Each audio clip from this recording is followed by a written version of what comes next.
The world quietly lost a beautiful soul and an unforgettable musical voice when Chuck Mangione, the celebrated jazz flugelhorn player and composer, passed away peacefully in his sleep on a Tuesday morning at the age of 84. He died at his longtime home in Rochester, New York, the same city where he was born, raised, and to which he remained fiercely loyal all his life.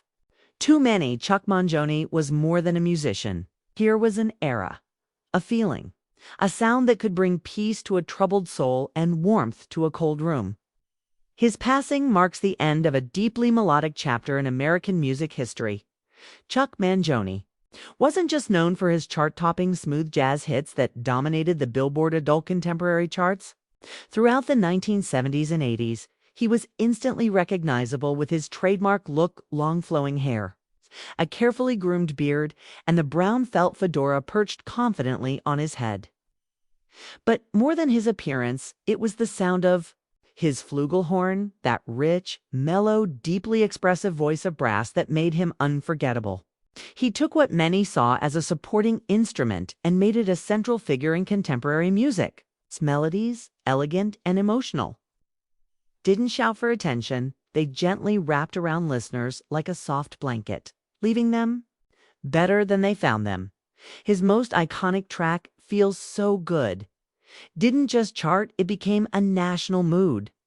Released in 1978, it climbed all the way to No. for on the Billboard Hot 100 and dominated the adult contemporary chart, defining the sound of an entire generation of relaxed jazz pop fusion. It didn't matter if you were a lifelong jazz enthusiast or someone who only tuned into the radio occasionally. Once that unforgettable horn melody played, it stopped time. The song wasn't just popular, it became a cultural reference point. It was used in commercials, television shows, and later in internet memes, proving that Mangione's work transcended decades, genres, and even intended purpose. Born on November 29, 1940, Chuck Mangione came into the world in a humble neighborhood of Rochester. His parents were the proud owners of a small grocery store, a business that was as much about serving neighbors as it was about feeding them.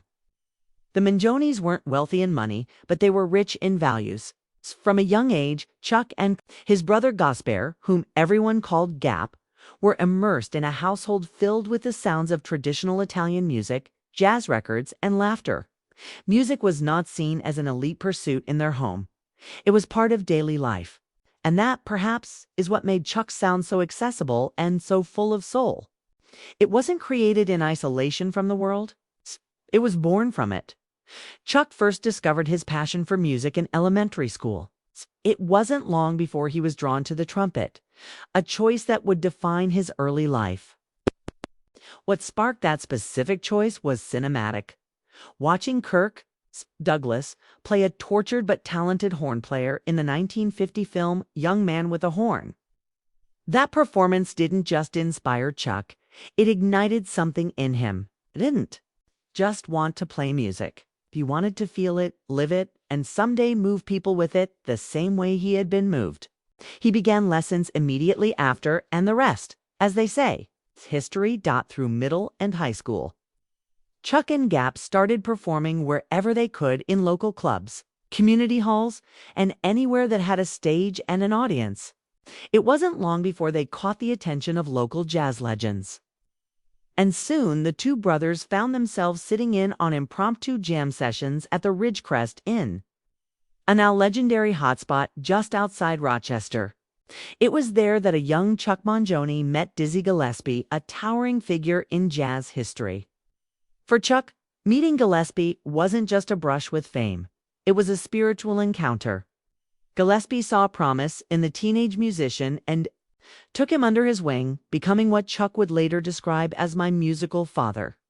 In one unforgettable act of kindness and faith, Gillespie gave 15-year-old Chuck his very own trumpet, a gift that changed everything. Fueled by inspiration and talent, Chuck continued his formal education at the prestigious Eastman School of Music located right in his hometown. It was there he first picked up the flugelhorn, a larger, more mellow cousin of the trumpet, and found himself instantly captivated by its voice. Though it was an instrument less commonly used in lead performances at the time, Chuck felt drawn to it. There was something soothing, almost spiritual in its tone. And as fate would have it, it became his signature sound. He would go on to earn his bachelor's degree in music from Eastman, but even during his studies, he was never just a student. He was already a working musician, already leaving his mark. Chuck's early professional years were spent with Art Blakey's Jazz Messengers, one of the most respected and innovative ensembles in the history of the genre. With bandmates like Keith Jarrett and Chick Corea, Mangione's time with the Jazz Messengers was more than a rite of passage. It was a crucible. It taught him discipline, collaboration, and the importance of pushing boundaries. Yet, even then, Chuck's musical instincts often leaned toward a more melodic, emotionally rich sound than the aggressive improvisation of bebop. He respected the tradition, but he was always reaching for something that hadn't quite been heard yet. By the early 1970s, Mangione struck out on his own, determined to create a fusion of jazz, pop, and orchestral arrangements that hadn't really been explored in earnest. One of his earliest breakthroughs came with Friends and Love, a sweeping concert recorded live with the Rochester Philharmonic Orchestra. It was an ambitious blend of classical and jazz that broke expectations and drew critical acclaim. The project earned him his first Grammy nomination for the deeply emotional track Hill, Where the Lord Hides. This wasn't just music. 'Twas storytelling, painting landscapes of memory, hope, and humanity.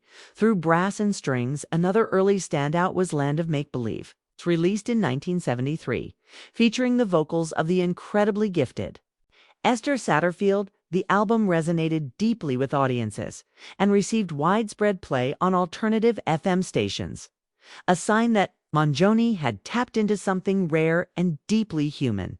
His sound wasn't just easy on the ears. It was good for the soul, transported listeners to places where they could feel again, remember again, hope again.